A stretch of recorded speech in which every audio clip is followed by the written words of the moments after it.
তোমাদের 19 আর 20 পাতার এই বাছাই করা প্রশ্নগুলো আমি করে রেখেছি, বলে দিচ্ছি, এগুলো খাতায় করে নেবে।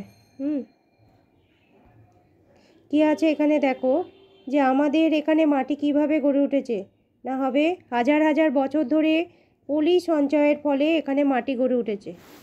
ঠিক আছে, নেক্সট প্রশ্নে যাচ্ছি। লেন্সকে বাংলায় কি বলে? আতস কাঁচ বলে। তাহলে কি বলে? আতস কাঁচ বলে। পরের প্রশ্ন, ওপরের মাটি ও তলার মাটি কেমন হয়?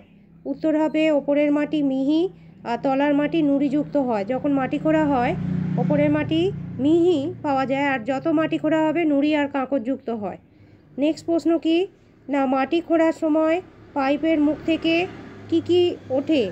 তাহলে হবে কাঁকর মাটি, বালি মাটি ও মিহি মাটি ওঠে। হ্যাঁ, যখন মাটি খোঁড়া হয় কল বসানোর সময় এই মাটিগুলো উঠতে দেখা যায়। তোমরা কিন্তু অবশ্যই এগুলো খাতায় লিখে নেবে। আমি আবার তোমাদের নেক্সট পড়া করে পরে শোনাবো। ঠিক আছে?